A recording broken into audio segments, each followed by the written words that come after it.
একটা শব্দ লিখেছি উপরে দেখুন, অনসুয়া। এটাকে যদি আমি ভাঙি, অন যুক্ত অসুয়া, অন যুক্ত অসুয়া, অনসুয়া। দেখুন, অনসুয়া, অন যুক্ত অসুয়া। এই অসুয়া শব্দের অর্থ নিন্দা বা ঈর্ষা। কি বললাম? নিন্দা বা ঈর্ষা। এই অনটার অর্থ এখানে না। আচ্ছা, আমি ব্যাকরণটা পরে যাচ্ছি। এই অনসুয়া ছিলেন অত্রি মুনির পত্নী, শকুন্তলার সখী। আপনারা শকুন্তলার কাহিনী অবশ্যই পড়েছেন, সেই আংটির ব্যাপার, রাজা দুষ্মন্ত। এই শকুন্তলার দুজন বান্ধবী ছিলেন, একজন হচ্ছে প্রিয়ংবদা আর একজন অনসুয়া। তাহলে এবার ব্যাকরণটা কি? আমি কি বলেছিলাম? অন শব্দের অর্থ না, অর্থাৎ নেই। নেই অসুয়া যার, তিনি হচ্ছেন অনসুয়া। নেই অসুয়া অর্থাৎ নেই নিন্দা বা ঈর্ষা, নেই ঈর্ষা যার, তিনি হচ্ছেন অনসুয়া। এটি বহুব্রীহি সমাস। এবার আমরা একটা তালগোল পাকিয়ে ফেলি। কি?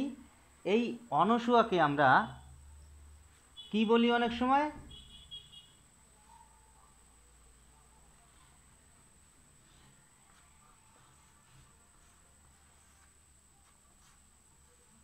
অনুসুয়া বলে ফেলি।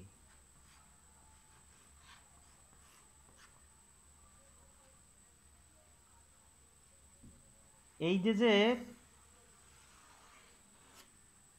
যে অনসুয়া, এই অনসুয়াকে আমরা এই অনুসুয়ার সঙ্গে গুলিয়ে ফেলি।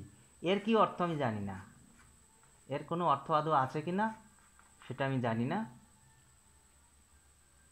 তবে এর অর্থটা আমি জানি। এবং আমরা যে শকুন্তলার সখীকে অনসুয়া নামে জানি, সেই অনসুয়া অবশ্যই এটা নয়। এই বানানটা সঠিক ভুল আমি বলতে পারবো না, সেই দক্ষতা বা সেই ক্ষমতা আমার নেই। তবে আমরা যে অর্থে অনসুয়াকে লিখি সেই বানানটা কিন্তু অদন্ত ন লিখতে হবে, অদন্ত ন লিখতে হবে, নয় রস্যু দিলে ভুল। আশা করি বুঝতে পেরেছেন। অ নয় রস্যু আমরা এখানে দেব না।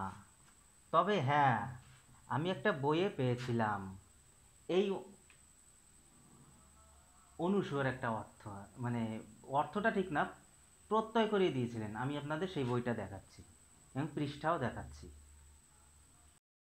এই সেই বই, এই বইয়ে এই দুটি বানানের সুন্দর ব্যাখ্যা দেওয়া আছে। তবে অনয় রস্যু দিয়ে উনি একটা প্রত্যয় বের করেছেন, আমি সেটা আপনাদের দেখাচ্ছি। এখানে দেখতে পাচ্ছেন, হয়তো ছোট, তার জন্য আপনাদের অসুবিধা হতে পারে, আমি বোর্ডে লিখে দিচ্ছি, দেখুন উনি কি করেছেন।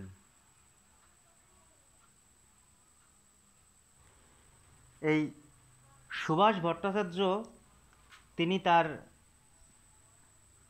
আধুনিক বাংলা প্রয়োগ অভিধানে এই অনুসুয়াকেও তিনি ব্যাখ্যা করেছেন। ব্যাখ্যাটা এই পর্যন্তই সীমাবদ্ধ, তিনি এর কোনো অর্থ বলে যাননি। এটার অর্থটা, মূল অর্থটা কি কিছু বলে যাননি, তিনি এইটুকুই শুধু বলে গেছেন। তবে আমার শেষ বক্তব্য পাঠকদের উদ্দেশ্যে, আপনারা যদি এই নামের অর্থটা জানেন এখানে কমেন্টস করে জানাবেন। আর আপনারা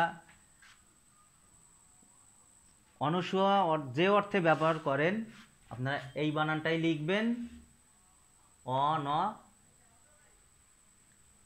দন্তস্বয় দীর্ঘ অন্তস্তয় আকার, এই বানানটাই ঠিক। অনুসুয়া এই অর্থে ভুল। ধন্যবাদ, ভালো থাকবেন।